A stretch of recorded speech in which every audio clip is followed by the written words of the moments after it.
Good morning, good afternoon, good evening, good night, depending on where you are, what time you are listening to this. My name is Winston, the content marketing guy.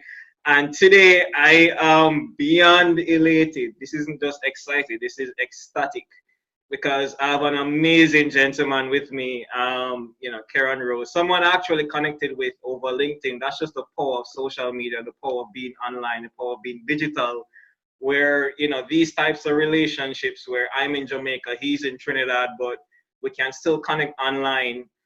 So much so that it's almost as if we've kind of formed this friendship online because of how we see the digital marketing landscape, the digital landscape in general. So I just wanted to bring him on just to have like just some conversation, like just some bro time, if you want to call it that. To talk about Yeah, some for sure, marketing. man. So, Keron, welcome to Conversation with Marketers. Thank you, man. Thank you for having me, Winston. Happy to have you here, man. So you know, before we even get into the deep stuff, like I always with every guest I bring Yeah. on, I always want to know from the very beginning. I always want to know their story. Where they're coming from, how they got involved in the whole marketing landscape to up to where they are in this point in their career. So let's just hear what's your backstory, what's Karen's story in terms of how you got here. So it for me it started with my business Droid Island. When I had conceptualized it, ideally when I had just moved to Trinidad, I remember going into stores, and I've always been passionate about technology, specifically smartphone technology. Right. So when I remember when I had just moved here, and I'd be going into the stores and I'd be listening to like the sales reps trying to sell the products to the clients. And I remember just hearing the sales reps just making up things to sell these products. Like I heard a rep was trying to sell a Samsung S5, and it was one of the first Samsung phones that was water resistant. And the rep was just like, "Yeah, man, you can go in the ocean with it. You can go find Nemo with the phone. You could, man." So I'm listening to the conversation, and I'm like, "Yo, what is this guy talking about, right?" And I mean, coming from Canada and working in telecommunications since I was 19, and working in the Apple store, where everything relied upon you specializing in the technology, because when you're dealing with artists, graphic designers, videographers, CEOs, everybody needs the technology for different reasons, and you got to know what each technology does and how to sell it. So coming here and just hearing people just say madness to sell the products, I decided, you know what, I don't see any outlet for people to learn about the technology in any of the stores. So why don't I start teaching about it? And let me start with the blog. So when I started my blog, I had a friend teach me how to start building my blog on WordPress. And once I learned the fundamentals of WordPress, it was just I just went in the rabbit hole, and learning about WordPress, started to learn about SEO, then it started to learning about how Facebook marketing, social media marketing works, how Google works and how the algorithms works. And when you get into that role and you start to see how how everything works in that ecosystem, I've just been learning ever since. And I'm at this point now where, again, I'm always learning, because I want to be able to teach, and I want to be able to make sure that my content gets found. And Right. that's just been the basis of everything that I do. All right, great. So let's you actually do you actually have like a business, like a digital marketing business? Or I know you do the whole helping people creating digital assets, though we'll get to that part. But in Yeah, terms yeah. of like an actual firm where you offer marketing services to clients, do you have that? So interestingly, I don't see myself as a digital marketer. I do digital marketing activities.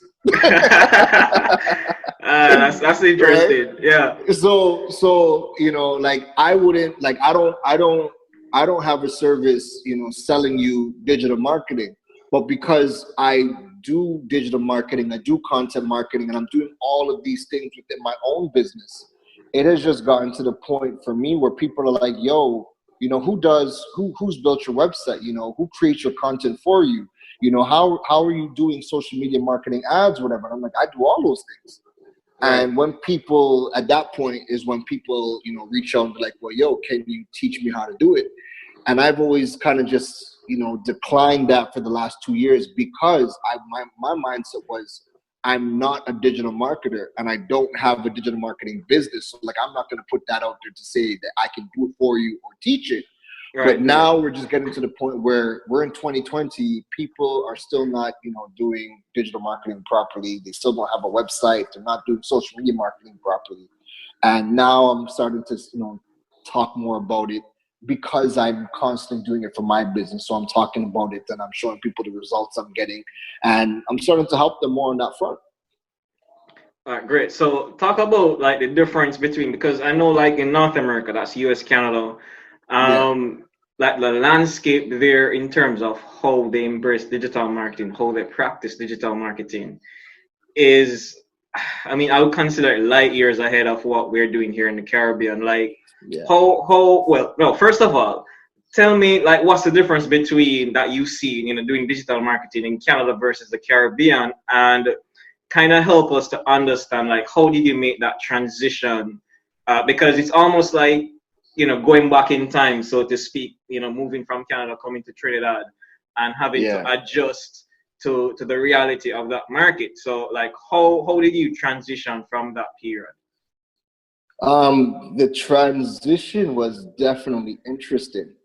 And one of the challenges with doing a lot of things here is that nobody has the knowledge you need to get things done. So for something as basic as online payments, right? We're accustomed to, in Canada, PayPal is the go-to payment processor. Any website that you're building, you're either going to be using PayPal or you're going to be using Stripe to process your payments or whatever. Here, nobody knew how to integrate PayPal into your website. So I, upon digging and digging and digging, found out that PayPal only integrates with one bank in Trinidad out of all of our banks. And it only integrates with JMMB, which is a Jamaican bank. Right. So you can't even, you know, particularly run ads that go back to your website and then sell a product and then it processed with PayPal without a JMMB account. It's only within the last 2 years we got WePay, and WePay doesn't integrate with a lot of the digital payment, the tools that we use. So it's one is learning I've had to learn the tools that are even available to us. Then you start to realize certain things like social media is restricted in the Caribbean. We don't have a lot of the features that, you know, the UK, Canada, the US, and Australia has with respect to social media. Something as simple as, one of the reasons why marketers love Instagram abroad is because when you're selling products, you can do product tags and tag your products, put the prices right then and there, and that link back automatically to your product site for that buyer's journey to start, and you make that sale. We don't have that. That's restricted in our area. So then we have to resort to things like, you know, utilizing the link in bio, and the rate of success of conversion is a lot lower for the links in bio than the actual product tag. You can click on it. Right. So again, it's really, you know, looking at what features are available to us and how are we able to make that work. So that was one of my biggest challenges coming in, because things that you've grown up accustomed to working a certain way either don't work that way here, or they're not existed here, and you have to figure out what that is. But then you can't ask anybody because nobody's doing it. So where does the information come from? You got to find it. You got to figure it out yourself. Right. So I'm going to put you on the spot here, because, you know, with everything I do, And I kind of get this same feeling from you as well. Like I like practicality in my content. Like if I'm going to read or consume a piece of content, Yeah. Go ahead. like it's the most annoying, which is why even for me, like certain what would you call it now, media or news websites I no longer go on. So things like Inc. or Entrepreneur, those very popular websites that have a high Google ranking. I no longer visit those websites because I realize a lot of these websites, the information is very vague, it's very high level. It's something that a simple Google search could produce. So Yeah. I found like a lot of niche websites, people like Web Profits, they're really good. And there's another one, Grow and Convert, which is also very good, where these guys like break it down like step by step, like step one, Yeah. you do this, do that. So Yeah. for you, like, did you actually see results in your business? And if so, like, as someone that's actually have a business in the Caribbean, how can business or Caribbean entrepreneurs use that similar approach, in terms of what has worked for you and help their business? Or I guess what I'm asking is, probably you could tell us some steps that work for you, having your business in the Caribbean, in a digital landscape that you can share with the audience. So I think one of the biggest challenges for Caribbean entrepreneurs is mindset. Right. The reason why people don't want to be practical, because that means divulging your secrets.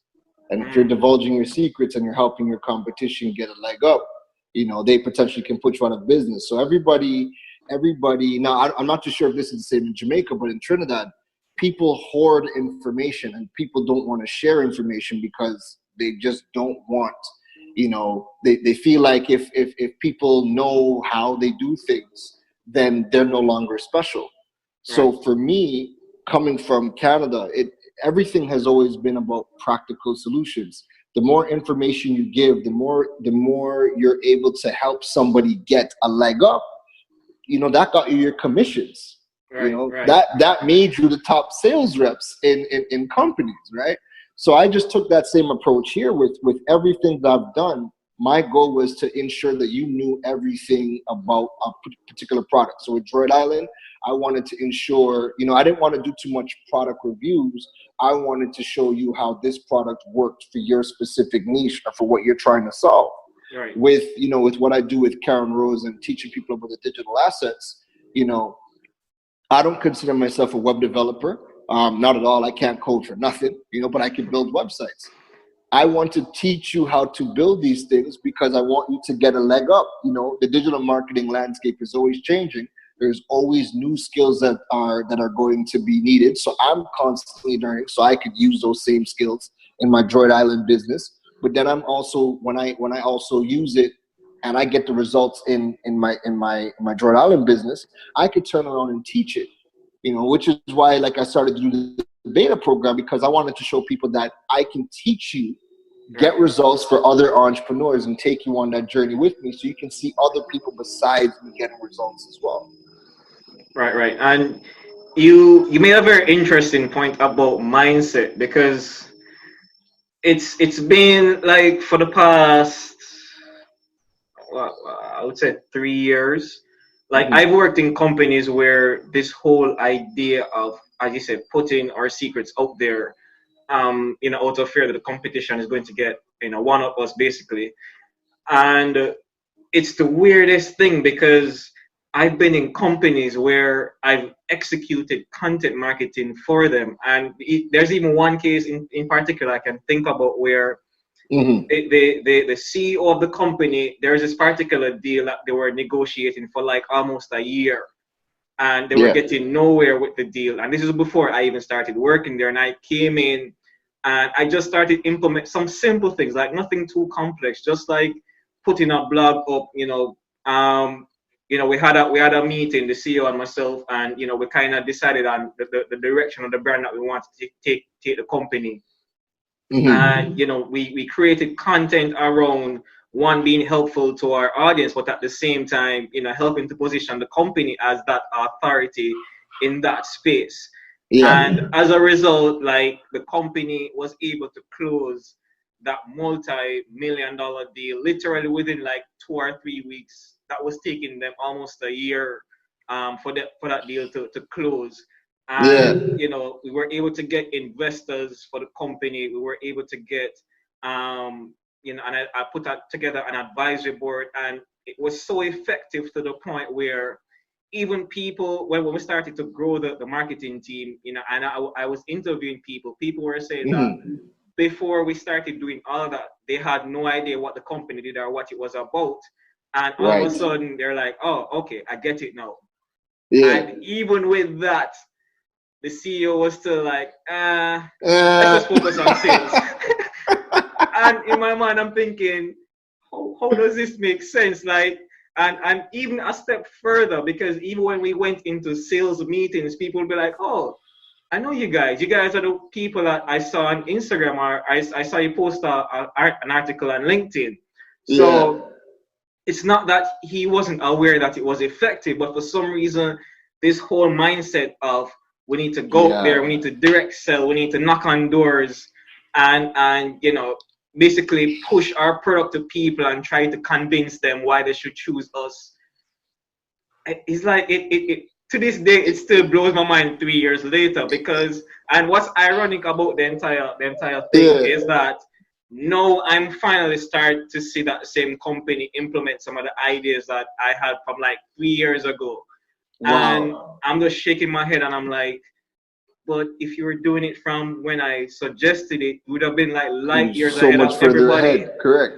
by now. So So I don't know, like in your opinion, like what can we do to change this mindset in the Caribbean? Or is it even possible to change this mindset in the Caribbean? That's the better question. um I think it's going to be very difficult to like change mindsets, because people have to come to the realization that, that good old saying, it worked for us in the past. Right, It's right, what got us here. That way of thinking is what is killing us.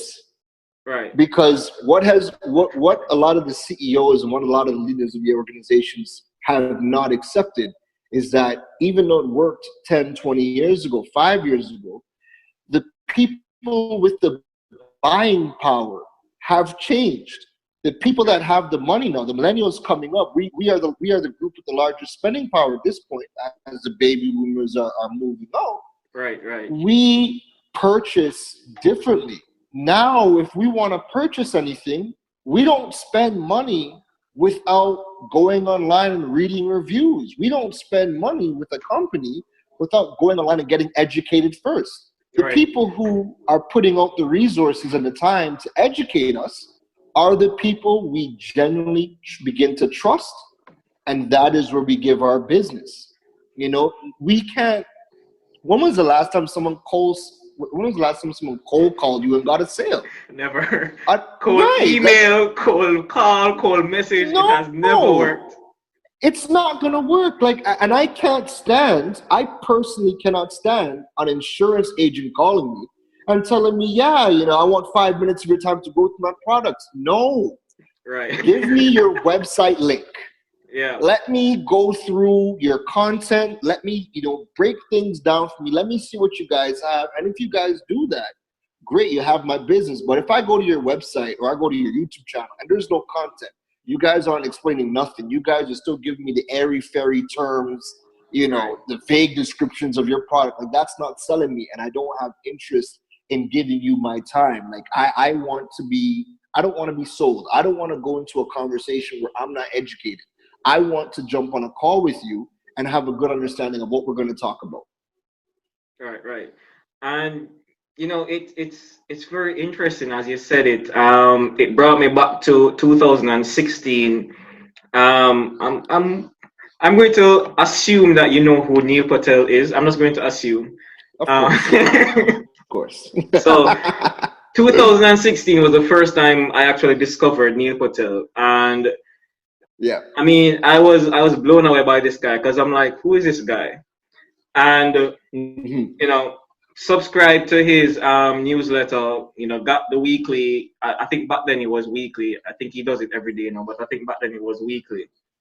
and consuming that content, loving the content, because at that point in time, even though I had like over a decade of experience in marketing, I wanted to really niche and focus on content marketing to build my brand and to put that out there. So I literally became a student all over again, just pretend like I knew nothing at all about marketing, and I subscribed to as many newsletters that had anything to do with content marketing as I could.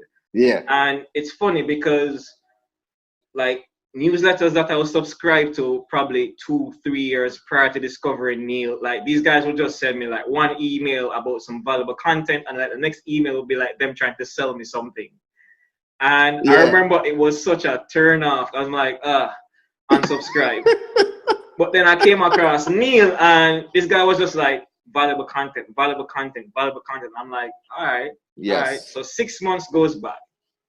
Now listen to this. This day, it still blows my mind how this actually happened. So 6 months goes by from the time I subscribed to his newsletter.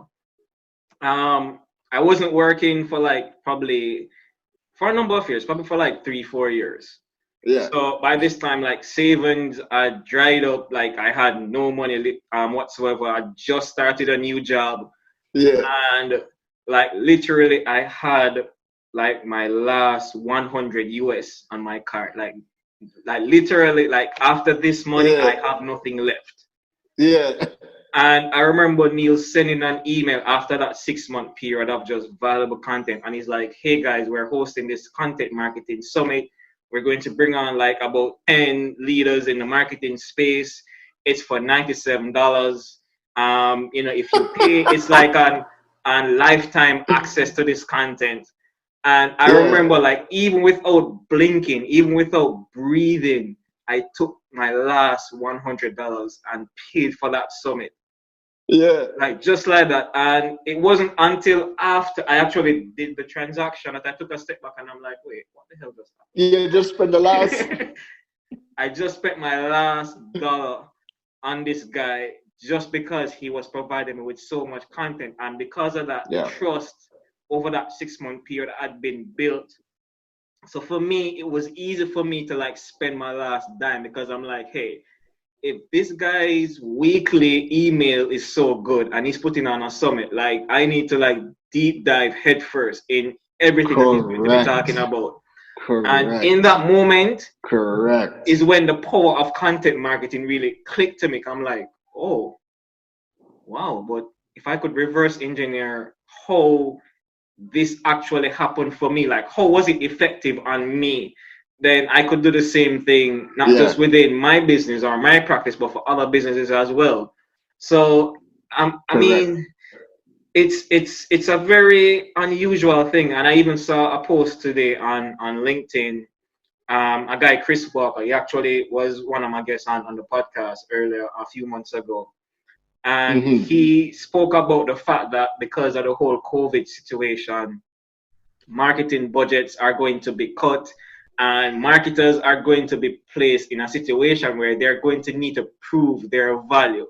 So you can't come to me about brand awareness and engagement and all of those things and vanity metrics anymore. It's going to be like, hey, show us the money, show us where our dollars are going and how it's actually making money for the company. Correct. So I mean, probably you can like give me your insight on that, like just in terms of how marketing is done today. I mean, I don't know how it is outside of the Caribbean, but probably you can just give me your take on it in terms of why is it that marketers focus so much on these metrics. I think in the Caribbean we fall victim to what pop culture is happening in the US. So like for us here, we see all the social media influencers and we see what's happening with them skyrocketing, them getting all the brand deals. And they automatically think that is the best form of marketing, but they don't realize that the people that are doing social media the best are not necessarily marketers. They're just content creators. There are people that are just creating videos, creating content, whether it's, making us laugh, whether it's teaching us something. And those are the people that are doing it the best. So for a lot of the Caribbean marketers, they just think that, this business doesn't have a social media account. Let me help you get likes and shares and be popular. Yeah. But they're not tying it into any real ROI. Right. Right. And even for me, even when I'm working with corporate entities, I'm not even focused on so much, the marketing. I'm trying to help you build out your content marketing strategy. I'm helping you build out like your websites. How are we gonna extract data from the visitors? Like, I'm still trying to build these tangible assets for you and showing you how they work. A lot of the digital marketers are just using social media because, again, it's free. They know a bit more about it than, say, some of the business owners, and they're able to say, you know what, I can help you grow that online. But at the end of the day, when 2 months, 3 months have passed, and all you have to show for it is likes, where is the ROI in that? So I think where Caribbean marketers are failing is not being able to tie in their digital marketing activities into actual ROI, which is funny because a lot of the business owners will go down, they'll go down swinging that, they prefer to spend money on radio and TV. But then when you ask them, well, what's your ROI on TV and radio, they still can't tell you because they're not tracking. Right. But they're still, they're still very skeptical on digital marketing, whatever. So I think for us, what marketers have to start doing, especially in the Caribbean, is figuring out, how to actually tie your digital marketing activities to ROI, to dollars and cents.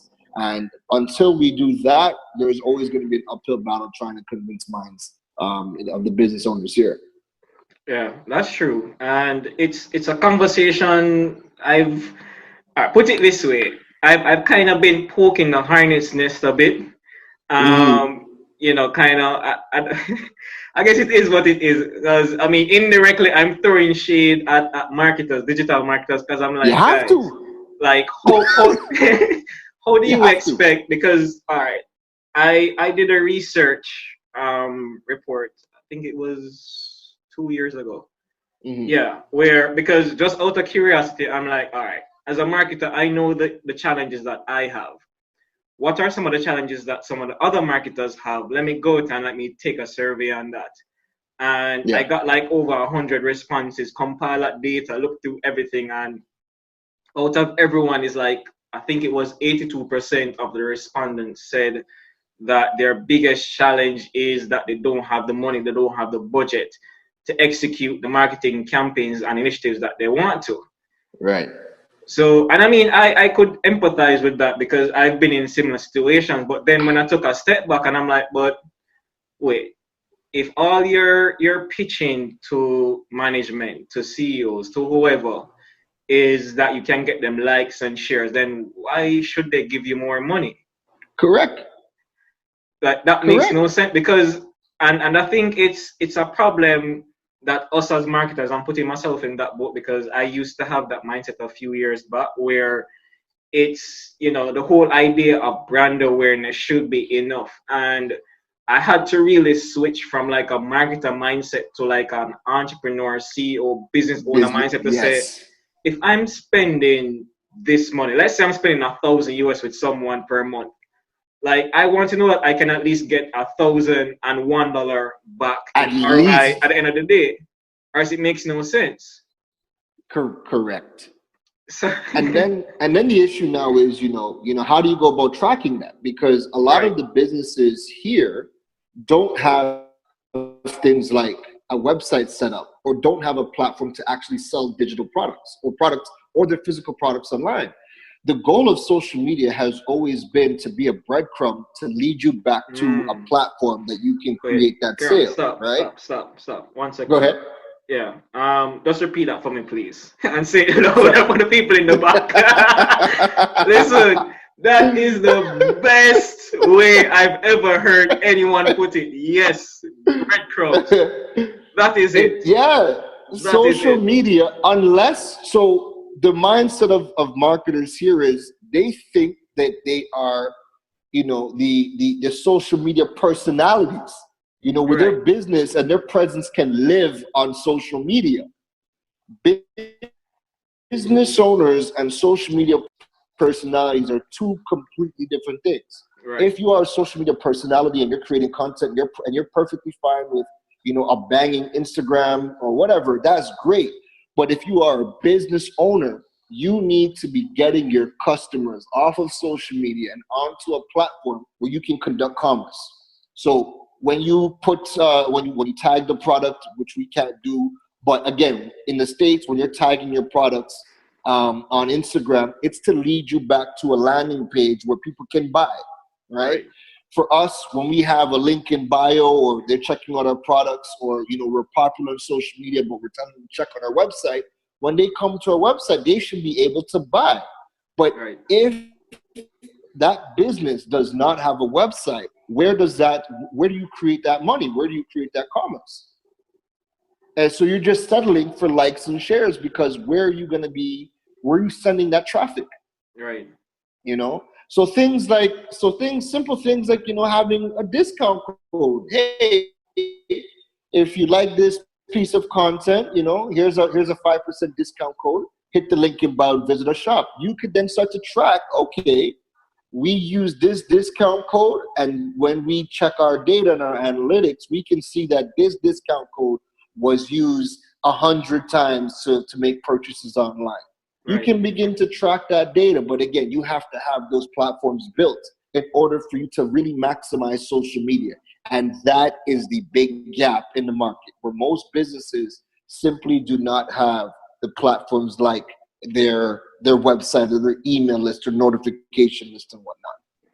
Right. So let's talk about that for a second, because I mean, with the whole COVID situation, everyone's in a scare right now, saying, "Hey, work from home." Businesses have shut down. Like, talk to us, because I know you've been an advocate of this for the last few months, at least for the time that I've been following you on LinkedIn. The importance of actually creating digital assets to really expand the reach or the footprint of your business offline to online. Talk to us a bit more about that. Well, the goal is to, create commerce. At the end of the day, we need to make a sale, right? Right. We cannot make a sale on social media. So we need to get people to come back to our websites to be able to click the buy button and create that process, right? One of the reasons I love content marketing is the data that you can get from it. So there's you follow Neil Patel. I'm sure you're very familiar with Uber Suggest. Yeah. And tools like Uber Suggest, right? Right. When we can get the analytics of what people are searching for, then we know how we can optimize our websites for those things that people are searching for. Right. So if I know that I know through using tools, if people are searching for the Samsung S20, I know, okay, if it's a popular thing, that on my website, I can now optimize. I can create content, 5 reasons why to buy the Samsung S20. I can then optimize it for SEO so that when people are actually searching for questions, when they go on Google or when they go on Bing and they're typing in, where is the S20 or why to buy the S20, my content will pop up. Because how we use how we use Google is to answer questions. Right. We can't go on social media and ask questions, right? So having an asset like your website, understanding how the search engines work and how you can optimize for questions will allow you to be seen as an authority. Because again, when anybody has a question to a problem they're looking for, they Google it. But if you don't have the most important asset, which is your website, if you don't have that, then you're not going to be able to solve anybody's questions that they're going to have. You're going to be overlooked for somebody else that is doing it, right? Then when you have that website and we're nurturing our audience, your email list and your notification list is the only direct form of marketing that we have. We can talk to people without an algorithm. Right, right, right. We build on social. So a lot of the mindset with people is they build on social media because it's free. But when you build with your website and your email list, there's a cost to it. But what people are not understanding is, in order the content that really does well on social media is the content that is well produced, which means you either have high quality video or high Right, quality photos, and there's a cost to that. There's right, a right, huge cost to that, right, right? Versus your website, you can build websites for peanuts, and that's never been the case, even 5 years ago. right. So this is where, like, for me, I've been such a big advocate of building the assets now, because the mindset of websites are too expensive, that's no longer the truth. When I Right, built my right, first website, I spent less than 500 TT to build my first website. That's less than 100 US. That's no money, right. right? So if we're not building these assets, then there's just no way for us to really be able to just maximize as a business owner. And that's where the problems are going to lie for business owners ahead. If they're just strictly trying to use social media and they're not actually trying to create commerce, they're just trying to be popular on social media. But then what's the next step? All right. Well, I love this conversation so much. Because that is, it's like I'm laughing because it's true. Like a lot of even like some of the major brands that you and I know of, Yeah. within the Caribbean, that's all they're really trying to do. They're on social media, or whoever it is that's managing their social media page is just doing so for popular. It's like a popularity contest. It's like, or we post something, let's see how many followers we can get, how many people will engage with this. And Correct. it's funny because, and I've spoken about this a lot, where a lot of people see engagement as like a metric, as to whether or not their social media efforts are successful. And that's not how I see it. I don't see engagement as as a measure of success or failure. I see engagement as an indicator as to what type of content resonates with people who may be my potential customers. So once I post something and I see that it gets a lot of engagement, I say, okay, this is a topic that people seem interested in talking about. What I can do now, or what someone else can do, is take that content and then they can either create a product around it, whether it's an informational product, it's a physical product, or I can take that same content and I can now optimize my website, because I know this is something a lot of people are interested in. So more than likely, if they're interested, then other people visiting the website will be interested in the same content as well. Yes. That's how I see it. Yes. And now with the pandemic happening, if you don't have the digital assets and you're relying on, your popularity for people to visit your store, you're screwed right now. You're screwed, right? So now everybody's thinking about the digital communication, but if they can't have their stores open and they're either selling physical products, or again they rely on social media to drive foot traffic. If they don't have, if they're not allowed to open their stores, then what? So over the past 2 days, I've been getting a lot more people reaching out, asking if I could work with them on getting their website built and getting the digital products built. So it's really forcing people. It is now forcing people to think about the digital, and everybody is scrambling, because the reality is this: we're in quarantine. We're in nationwide quarantine for 14 days. Right. But we have no idea if it is going to be 14 days. Exactly. Right? And I don't think anybody can label what the timeline is going to be for things to get back to normal, and what does normal look like after this. So I believe if there is a silver lining with this pandemic, it is now going to force the Caribbean to start looking at digital products, building outside of social media, building things like the website and those other assets that you and I both speak about, and getting serious about making those things work as a part of their actual business plan. Right. And that's very true. And I mean, I've even seen it here with a few businesses. I think a lot of these businesses, even here in Jamaica, where I am, that they really don't know how to respond to it. But like you said, we're in a position now where we'll be forced to actually start, developing our digital assets. Building that Yeah. website, learning how.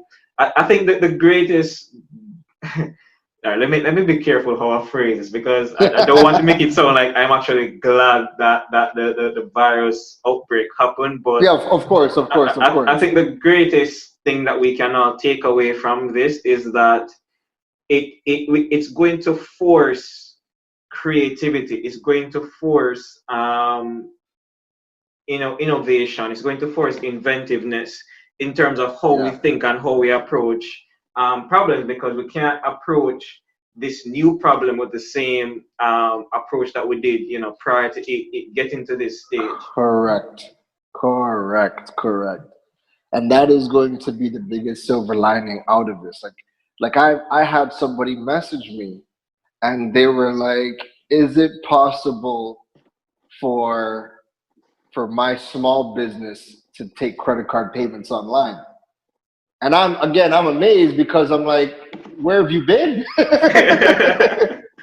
You know, just a simple question like that. Like, I mean, not just me. There's many people in the country who have been talking about online payments and different resources we can use.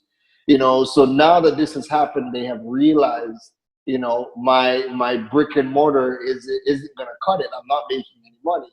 You know, now they're really trying to conceptualize in their mind. There must be a way to take payments online, but I Right, mean, it's been going on for years. So again, the conversation is now going to blow wide open, and everybody is going to be looking at what they can do from a digital perspective. And I mean, businesses don't even have to transform radically, but the fact that you have so many businesses that don't have any sort of digital component to their business is crazy in 2020. right, right, But now it's going to force people to have that online presence, and when they start to see, now that they could make money, they're making money 24 hours a day, they're not limited to just business hours. Now I believe that it's gonna force them to think about their own operations. Maybe they don't need the retail store. right. Maybe they can shift a lot of what they do online and save on the overheads. I really believe that this is going to force everybody to really start to think of what they can do from a digital perspective, and I think it's going to transform a lot of the businesses in across the Caribbean, and not just individually, but across the Caribbean. Right.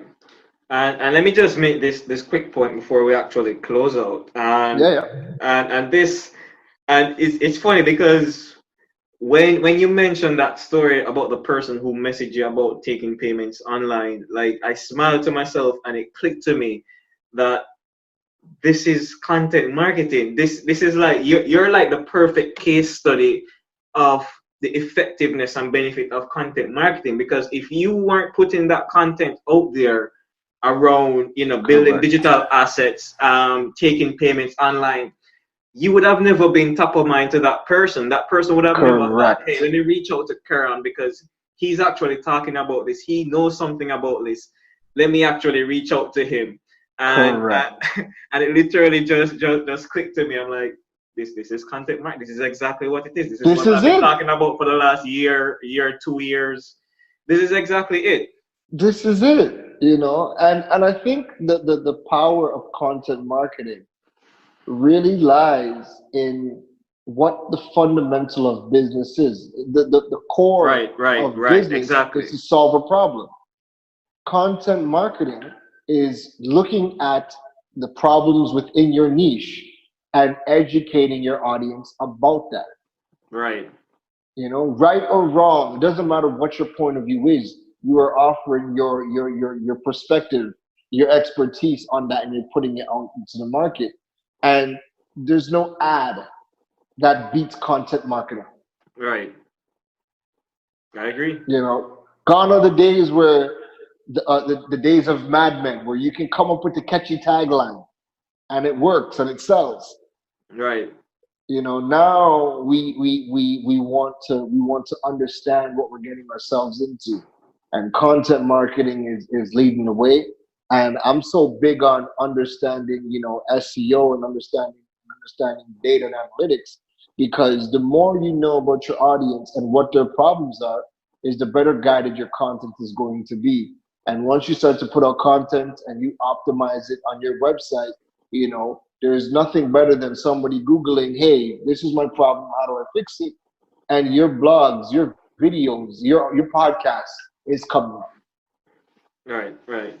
I actually was about to make a point, but I don't want to take up any more of your time, because I know we could probably be here for another hour. So we're definitely gonna have to do this again.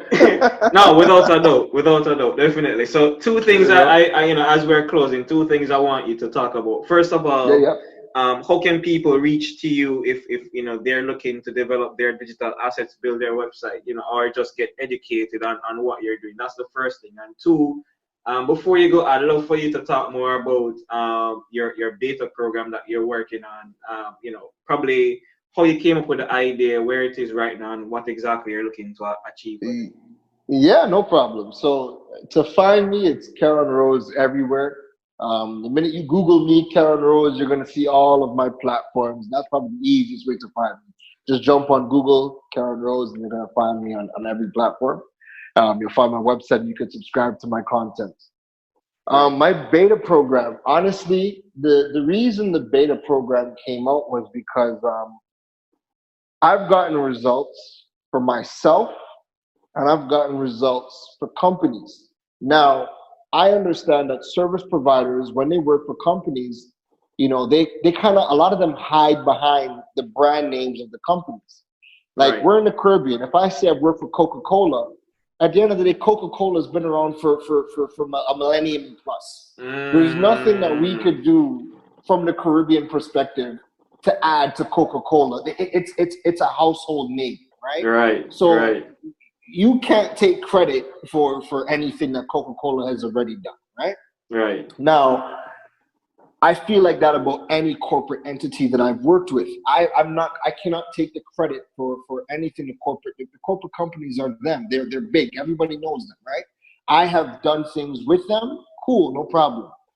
The reason why I wanted to do the beta program was I wanted to show people that I can actually work with entrepreneurs, because I haven't been doing one-on-ones.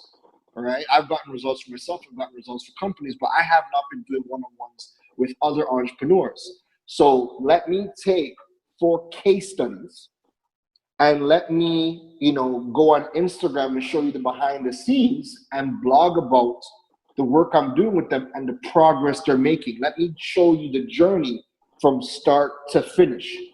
Everybody in that beta program, there's 4 entrepreneurs, started with no website, no email list, no Google Business, none of that stuff. So by the time they are done working with me, they're going to have everything.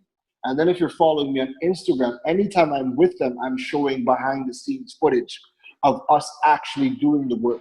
So that is to show people that I can get results for everyday entrepreneurs, but the case studies are better than testimonials, because now you're not just going to see some airy, flary, some fluffy testimonial. Oh, I worked with Keron, right. He's great. He's intelligent. I got clarity. No, you're going to see a case study. You're going to see exactly what we were able to achieve. You're going to see tangible results. And at that point, people can make a decision to say, I want to work with this guy. Or you know what?